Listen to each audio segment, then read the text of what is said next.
목회자에게 있어서 가장 큰 보람이 무엇일까? 라고 묻는 분들이 들어 있습니다. 일반적으로 사람들은 작은 교회를 대형 교회로 성장시키고 교회 건축을 하고 열방에 선교사를 보내는 것이라고 생각합니다. 물론 이것에서도 보람이 없는 것은 아닙니다. 그러나 더 큰 보람은 바로 한 사람의 성도가 변화를 받아 신실한 그리스도인으로 성숙해 가는 과정을 보는 것이 보람입니다. 그래서 목회자의 보람은 성도의 변화라고 할 수 있습니다. 지난주부터 2018년 후반전을 시작하면서요, 금년 표인 하나님이 꿈꾸는 교회라고 하는 교회에 대하여 다시금 들었습니다. 그 이유는 우리에겐 아직도 6개월이 남아있기 때문에 그렇습니다.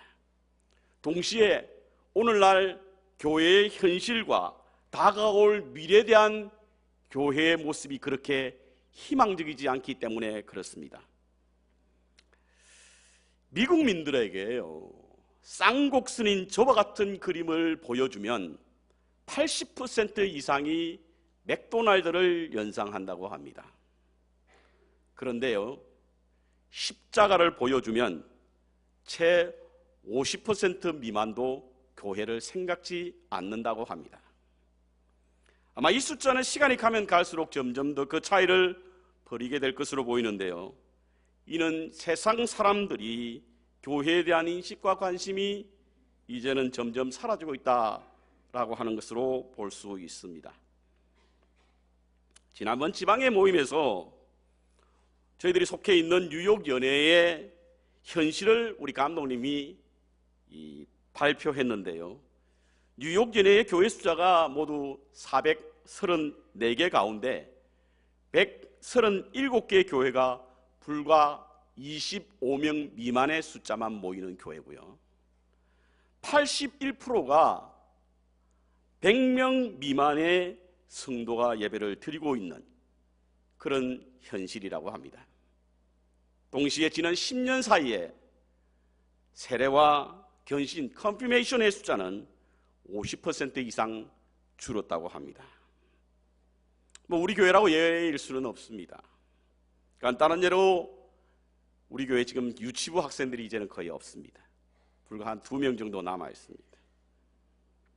그 학생들도 빠지는 날이 들어있어 선생님 홀로 그 방을 지킬 때가 있다고 합니다.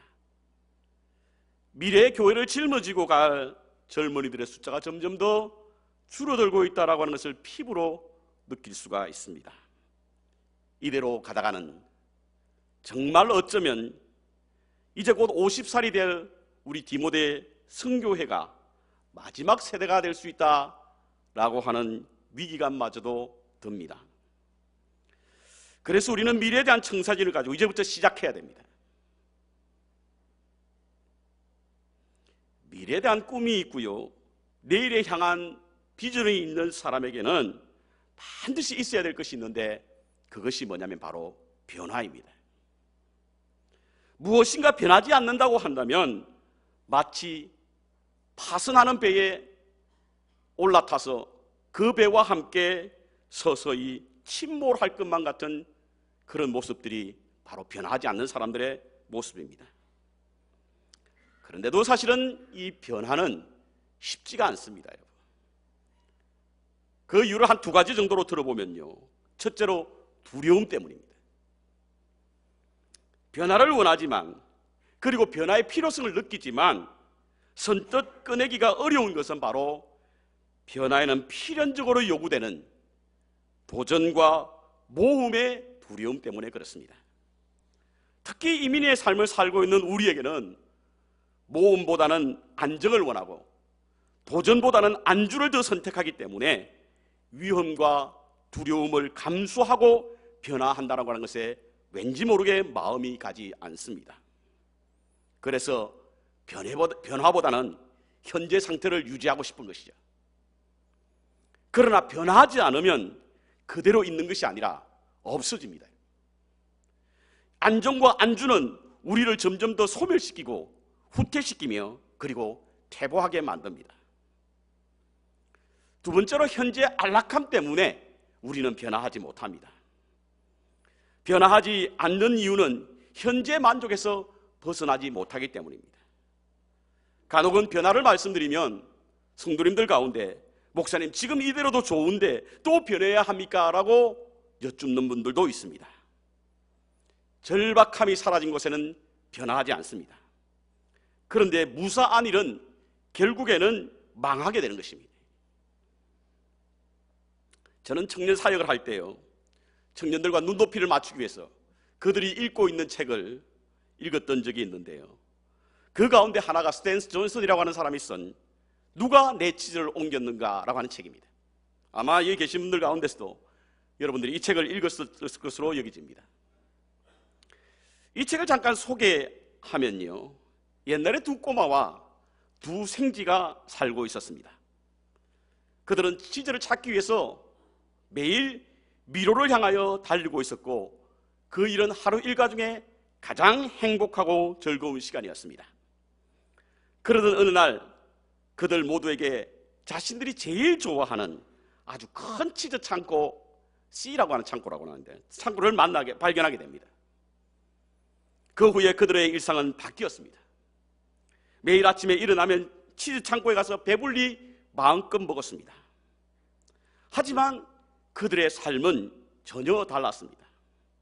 생쥐는 여전히 일찍 일어나서 치즈를 먹으며 치즈가 얼마나 남았는지 변했는지를 냄새를 맡아보고 부지런히 또 다른 미로를 향하여 달리며 하루를 시작했지만 두 꼬마는 늦게 일어나서 치즈 창고로 향했고 그 치즈가 어디 있는 줄 알았기 때문에 다른 치즈를 찾으려고 노력하지 않았습니다. 그런데 어느 날 그 창고에 치즈가 사라진 것입니다. 두 생쥐는 놀라지 않았습니다. 그들은 이미 매일 치즈가 가끔씩 조금씩 없어지고 있다고 하는 사실을 감지했고, 그리고 그 창고가 변했기 때문에 자신들도 변하기로 하고 또 다른 치즈를 찾아놨었기 때문에 그렇습니다. 하지만 두 꼬마는 달랐습니다. 그들은 치즈가 사라진 것을 보게 되자 그만 망연자실을 하고 말았습니다. 항상 치즈는 그 창고에 있을 것으로 알았고 한 번도 그 치즈가 없어질 것이라고 생각하지 않았기 때문입니다. 영혼이 그들의 배를 불릴 것으로 여겨 치즈를 찾기 위한 노력도 생각도 하지 않았던 것입니다. 두 꼬마 가운데 한 꼬마가 다른 치즈를 찾고도 했지만 다른 한 꼬마는 그 치즈를 먹던 생각에 사로잡혀서 그 자리에 주저앉아 아무것도 하지 못한 채 누가 내 치즈를 옮겼을까라고 하는 말만 반복한 채 그 허망한 메아리에 사로잡혀 있었습니다. 그리고 그 꼬마는 내게 왜 이런 일이 있었을까라고 하는 한탄의 소리만 나오고 있습니다. 변화에 대한 두려움과 무사한 일로 인해서 변해버린 현실을 따라가지 못하는 것에 대한 불행, 그것을 가르치고 있는 책이 바로 누가 내 치즈를 옮겼을까라고 하는 책입니다. 그렇습니다, 여러분. 변화는 미래를 향한 첫걸음입니다. 비록 모험을 해야 하고 그래서 위험이 따를 수 있지만 우리는 변화를 위한 노력을 하지 않으면 안 됩니다. 이런 말이 있습니다. 인간이 우수하다고 해서 고귀한 것이 아니라 변하기 때문이다. 남들과 다른 것은 중요하지 않다. 단지 과거의 자신과 다른 사람이 되어야 된다. 인간이 고귀한 것은 바로 점점 나아지는 진보, 곧 이전보다 다른 사람으로 변해가는 것이 고귀한 것입니다. 그렇다고 한다면 오늘 우리가 변해야 할 것이 무엇인가? 오늘 본문 말씀은 우리가 잘 알고 있는 가나의 혼인잔치에 관한 말씀입니다. 저는 이 말씀을 다른 각도에서 보고 말씀을 전한 적이 있습니다. 기억하시는 분들이 계시겠지만 가나의 혼인잔치에 포도주가 모자라 주님이 물로 포도주를 만들었던 이 표적을 모자람이라고 하는 것에 초점을 맞추어서 세상의 잔치는 아무리 많이 준비를 해도 모자란다라고 하는 말씀을 드렸던 적이 있습니다. 오늘은 좀 더 다른 모습으로 한번 보기를 원합니다. 그것은 바로 항아리 속의 변화입니다. 다 알고 있는 내용입니다만 잠깐 설명을 붙이자면 예수님께서 잔치에 초청이 되었습니다. 근데 잔치집에 포도주가 모자란다는 소식을 듣습니다. 마침 옆에 있는 돌 항아리에 물을 담아 예수님께서 하인들에게 그 물을 갖다 주라고 했을 때에 그 물이 변해서 포도주가 되었다라고 하는 말씀이 오늘 본문에 있는 말씀입니다. 오늘 이 표적을 전한 기자는요, 매우 친절하게 이 표적이 첫 번째 표적이었다 이렇게 설명을 해주고 있습니다. 우리는 이 첫 번째 표적이라는 단어가 무슨 의미를 가지고 있을까? 그러면 두 번째, 세 번째, 네 번째 표적은 왜 보이지 않는가? 요한복음에는요 모두 7번의 표적이 나옵니다. 그런데 유일하게 오늘 본문에 있는 말씀만 첫 번째 표적이었다라고 하는 말씀을 붙이지 그 이후의 표적에 관해서는 말씀하지 않습니다. 이 말씀은 무엇을 의미합니까, 여러분? 첫 번째 표적이라고 하는 이 단어는요 순서를 의미하는 것이 아니라 중요성을 의미하는 것입니다. 가장 중요한 표적이었다는 거예요. 예수님의 사역에 있어서 가장 중심적인 표적이었답니다, 여러분. 그래서 요한복음의 표적의 순서는요 시간의 순서에 따라 기록된 것이 아니라 중요성의 순서에 따라서 기록되었습니다. 이는 곧 예수님께서 이 땅에 오신 이유가, 그리고 그 사역의 중심이 어디에 있냐면 바로 변화입니다. 변화. 그래서 요한복음 3장에 보면 니고데모의 변화에 대한 말씀이 나와 있고요, 4장에 보면 수가성 여인의 변화에 관한 말씀을 기록하고 있습니다. 그럼 물이 포도주가 되었다라고 하는 것은 무슨 의미를 가지고 있을까? 우리는 이것을 이해하기 위해서 물에 대해서 좀 알아볼 필요가 있습니다. 여기서 말하는 물이 뭔가요? 유대인의 가정에 들어가 보면요 가장 먼저 눈에 띄는 것이 바로 돌 항아리입니다. 그것은 바로 집에 들어갈 때에 율법이 정한, 오늘 본문에도 나오는 결례를 따라서 음식을 먹기 전에 반드시 손을 씻기 위한 물 항아리가 있습니다.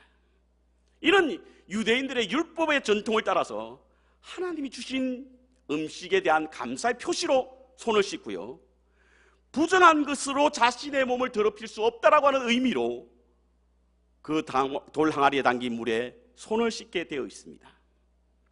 누가복음 11장에 보면요 예수님께서 손을 씻지 않았을 때에 이를 보고 바리새인들이 이상히 여겼다라고 하는 말씀이 기록되어 있는데요, 이렇듯 그들은 반드시 음식을 먹기 전에 손을 씻어야 하고, 이 손을 씻는 것은 바로 그들의 정결의 법칙에 따라서, 규례에 따라서 나와 있는 것입니다. 그렇다면 포도주는 무엇을 의미하는 것일까? 포도주는요 그리스도십니다. 그래서 흔히 그리스도는 하늘에 속한 포도주라고 말합니다. 요한복음 15장에 보면 예수님께서는 당신 스스로를 생명의 참 포도나무다라고 하는 말씀을 하셨고요, 또 우리가 성찬 예식을 하는 이 마태복음 26장에 보면 너희와 많은 생명을 위하여 주는 내 피다라고 하는 말씀을 하셨습니다. 그러므로 말미암아 포도주는 바로 주님이십니다. 성찬 예식을 한 달에 한 번씩 자주 하다 보니까 여러분들이 아무 의미도 없이 생각도 없이 참여하는 분들이 들어있을지 모르는데요, 성찬 예식은 우리가 말씀과 함께 가장 거룩한 시간입니다. 내가 주님의 몸이 되는 순간입니다. 내가 주님이 피가 되는 순간입니다. 바로 포도주가 주님이시기 때문에 그렇습니다. 오늘 이 본문에 있는 말씀은 바로 포도주라고 해서 주님을 말씀하시는 것입니다. 그렇다고 한다면 물이 포도주가 되었다라고 하는 사실은 율법과 전통, 관습이 그리스도로 변했다라고 하는 것입니다. 즉 잔치라고 하는 기쁨과 즐거움과 행복이, 인생의 잔치가 전통과 관습과 규례에 있는 것이 아니라 그리스도로 말미암아 이루어진다는 거예요.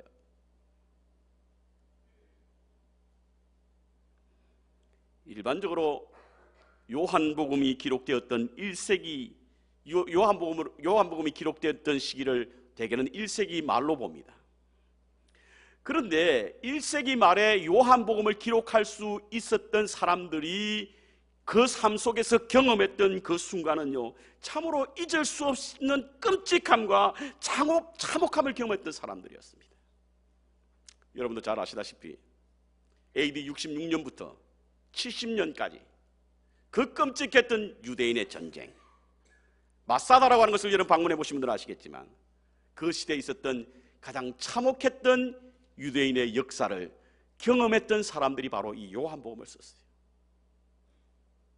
얼마나 많은 사람들이, 특별히 로마는요, 로마의 황제를 신으로 섬기라고 했지 않습니까? 다른 다신을 섬기는 사람들은 로마 황제를 신으로 섬기는 것에 문제가 없었습니다. 그러나 유대인들과 특별히 그리스도인들은 유일신 사상을 믿었기 때문에 도무지 그것을 받아들일 수가 없었던 것입니다. 그래서 로마 황제를 우상으로 여겼던 거예요. 믿지 않았습니다. 그들과 그들의 핍박에 대응하여 일으켰던 유대 전쟁, 이로 얼마나 많은 그리스도인들과 유대인들이 핍박을 받았는지 모릅니다. 죽임을 당했는지 모릅니다. 오죽했으면 교회사는요, 그리스도인들이 하도 많이 십자가에 매달려 더 이상 십자가를 만들 나무가 없었다라고 전해지고 있습니다. 참으로 끔찍하고 참혹한 광경을 목격했던 사람이 바로 여기 요한복음을 기록했던 저자였어요. 그야말로 희망이 보이지 않았던 그 시간, 무더기로 사람이 죽어가는 한복판에서 요한복음 저자는요, 그 죽음의 세력보다 더 큰 생명의 힘이 존재한다고 하는 믿음을 가졌습니다. 그 미래가 보이지 않던 어두운 한복판에서 그 어둠을 이길 빛의 능력이 있다고 하는 사실을 알게 되었습니다. 그래서 요한복음을 기록하면서 첫 번째 태초에 빛과 희망과 소망이 있었으니 그것은 말씀이고 그 말씀은 곧 그리스도다, 이렇게 전하고 있습니다. 로마 군병을 맞설 이스라엘의 군대가 아니었습니다, 여러분. 그들과 싸워 이길 어떤 힘이 아니었습니다. 오로지 그리스도만이 어둠 속에 빛이었고 죽음 가운데 생명이었으며 절망 속에 희망이었다라고 요한복음 저자는 기록하고 있는 거예요. 그리스도만이. 절망의 늪에서, 죽음의 어둠에서 희망과 빛은 유대인들이 말하는 율법과 전통과 규례가 아니라 바로 그리스도라는 거예요. 그래서 요한복음의 첫 번째 가장 중요한 표적을 바로 그리스도다, 이렇게 전하고 있습니다.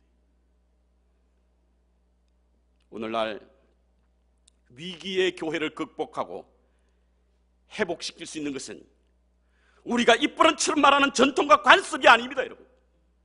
그리스도십니다. 그것은 어떤 희망도 전해주지 않습니다. 오직 그리스도만이 우리에게 희망이 되는 줄 믿습니다, 여러분. 그래서 우리 안에 그리스도가 있어야 합니다, 여러분.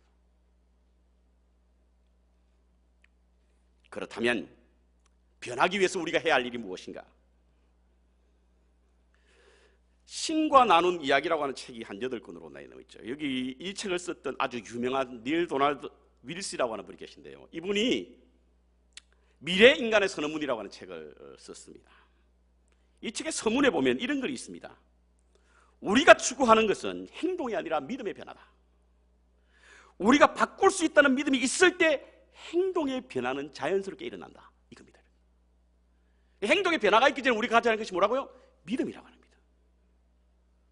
저는요, 잘 될 겁니다라고 하는 것은 바로 믿음의 소리인 줄 믿습니다, 여러분. 신념 아니에요, 믿음입니다, 여러분. 잘 될 겁니다라고 하는 믿음을 가지면 잘 될 줄 믿습니다, 여러분.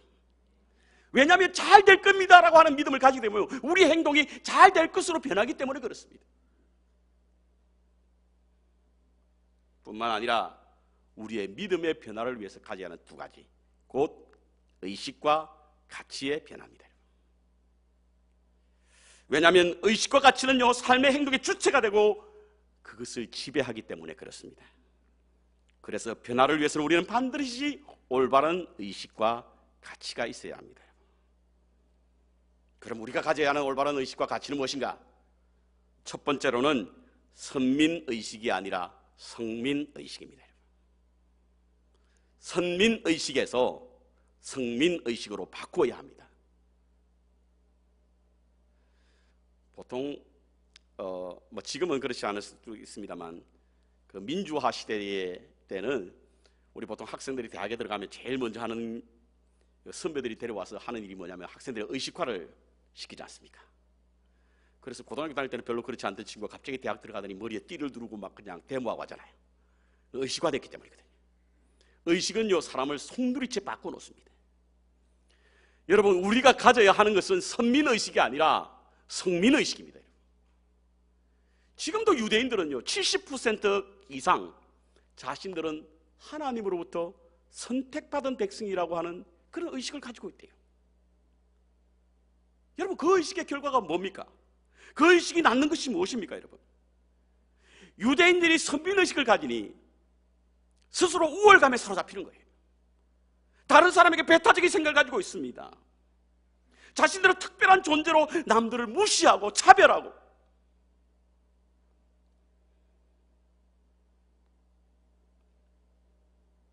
이와 같은 일로 인해서 유대인들이 경험한 것이 뭡니까? 2000년 동안 나라 없는 민족으로 전 세계를 떠돌아다니지 않습니까? 혹시 우리 가운데서도 그런 분이 계실지 모르겠습니다.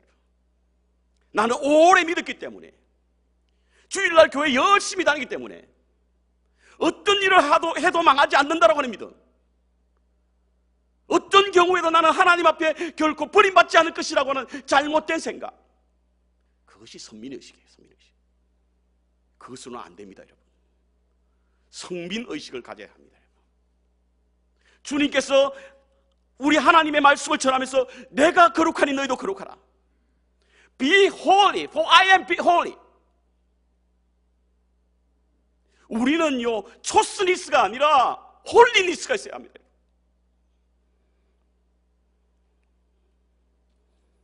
청결하지 않으면 결단코 천국에 들어갈 수 없다라고 주님께서 말씀하셨잖아요. 거룩하지 않으면 결단코 천국에 들어갈 수 없다는 겁니다, 여러분. 그러므로 우리는 선민의식에서 성민의식으로 전환이 되어야 됩니다. 트랜스포밍이 되어야 됩니다.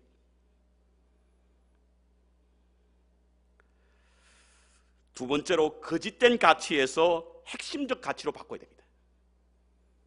전환해야 됩니다.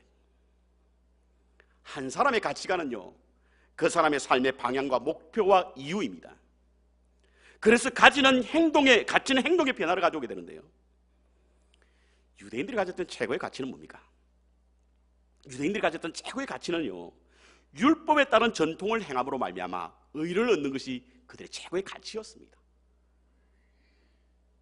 그래서 저마다 율법을 지키려고 했었고, 그것을 잘 지키는 사람을 인정했고 존중했으며, 그렇지 않은 사람을 정죄하고 공격했습니다.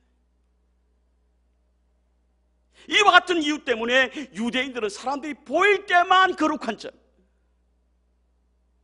사람에게 존경받고 인정받기 위해서, 정죄받지 않고 판단받지 않기 위해서 보일 때만, 그러니 그들이 어떤 사람으로 변했습니까? 여러분, 칭찬받으려고 사람들이 보는 앞에서만 선하게 행동했습니다. 매우 종교적으로 보이려고 길거리에서만 크게 소리질러 기도했습니다. 그래서 예수님은 저들을 향하여 마치 회칠한 무덤과 같다라고 말합니다. 진실한 삶이라고 하는 것은요, 아무도 보이지 않는, 아무도 보지 않는 그곳에서 자기가 행동하는 그것이 바로 진실이에요. 예수님께서 말씀하신 핵심적 가치는 뭡니까? 우리가 가지는 핵심적 가치는 뭡니까? 그건 그리스도의 관계거든요. 관계. 너희가 내 안에, 내가 너희 안에 있는 것이 그리스도께서 가르친 핵심적 가치입니다, 여러분. 그 한다라고 하는 말은요, 단지 to stay라는 뜻이 아니죠. to unit이라는 뜻입니다. 주님과 하나가 된다는 뜻입니다. 제가 오늘 성가대 들어오기 전에 그 말씀 잠깐 나눴지만, 우리가 주님을 만나게 될 때, 이후에 주님을 만나게 될 때 우리 가장 많이 인사하는 것이 무엇이냐라고 물어본다고 한다면, 주님 말씀 많이 들었습니다 라고 하는 것이다라고 이야기하죠. 말씀 참 많이 들었습니다. 그걸로 안 된다는 거예요. 말씀만 들었을 때 안 되는 거예요. 주님 안으로 들어가야 됩니다. 주님과 함께 거해야 합니다. 하나가 되어야 됩니다. 예수님께서는 나는 포도나무 있는 가지라고 했지 않습니까? 포도나무와 가지는 하나거든요.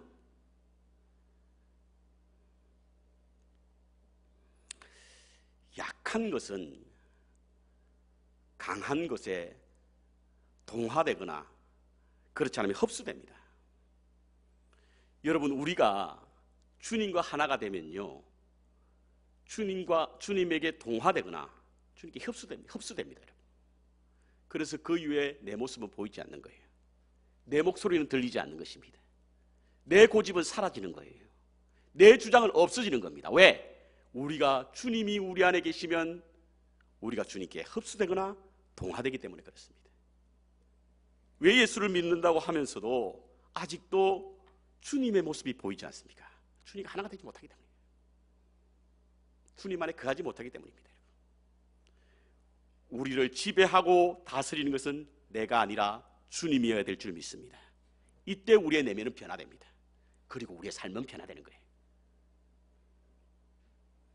그리스도인의 핵심적 가치가 바로 여기에 있습니다.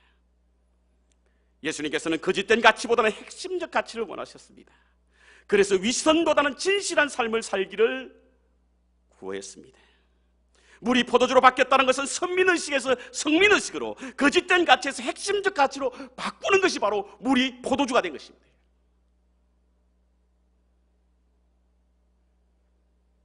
오늘 본문에 예수님께서 표적을 행하시고 난 이후에 더 이상 물동이는 존재하지 않습니다. 왜? 그 물동이에는 물이 없고 이제는 포도주가 있기 때문에 그렇습니다. 그래서 가나안 혼인잔치에는 더 이상 물동이가 없습니다. 저는 어린 양의 혼인잔치에도 물동이가 없을 것으로 믿습니다. 왜냐하면 그 자리에 주님이 새 신랑으로 있기 때문에 그렇습니다. 그리고 그 잔치에 필요한 것은 요한계시록에서 말하는 줄자와 다니엘서에 말하는 저울만 있을 뿐이라고 믿습니다. 요한복음 4장에 보면요, 또 물동이 이야기가 나오죠. 그것은 바로 수가성 여인이 가지고 있던 물동입니다. 그녀는 예수님을 만나기 전에 그 물동이에 목숨을 걸었습니다. 그들의 조상들이 물려준 전통, 관습, 그리고 의식, 이 여인의 유일한 소망이었어요. 축복이 그들의 조상이 가르쳐준 그리심산에서 온다라고 하는 믿음 때문에 살았습니다. 여러분, 그것을 희망으로 삼았고 그것에 연명했습니다. 그런데 주님을 만나고 난 후에 그 물동이를 버렸다고 하지 않습니까? 주님을 만나고 난 후에 물동이를 버렸답니다. 아직까지도 우리가 물동이에 연명하고 있다고 한다면 주님을 만남으로 우리의 전통과 관습과 의식을 버릴 수 있는 은혜가 있기를 바랍니다. 마치 사도 바울 선생이 주님을 만나고 난 후에 자기의 모든 것을 분토와 같이 얘기했던 것처럼 하나님은 우리들 각자를 위해 지금도 꿈을 꾸고 있다고 저는 믿습니다. 그리고 미래를 설계하고 계실 줄 믿습니다. 우리 교회에 대한 꿈도 있을 줄 압니다. 그렇다고 한다면 하나님의 꿈으로 거듭나기 위하여 저를 비롯한 우리 모든 성도님들과 우리 교회는 변해야 됩니다. 전통과 관습의 틀을 벗어버리고 그리스도의 몸으로 다시금 태어나야 합니다. 선민의식에 사로잡혀 있지 마시고 거짓된 가치에 머물러 있지 마시기 바랍니다. 거룩한 백성이라고 하는 인식과 주님과의 진정한 교제를 최고의 가치로 이길 수 있는 그런 믿음의 삶을 살아야 합니다. 그래야만 우리의 삶과 행동이 변하게 되고 하나님의 꿈꾸시는 꿈의 잔치를 열 수 있는 줄 믿습니다. 그 꿈을 펼쳐나가기 위해서 만백성교회와 우리 모두가 되는 그런 은혜가 있기를 주님의 이름으로 축원합니다.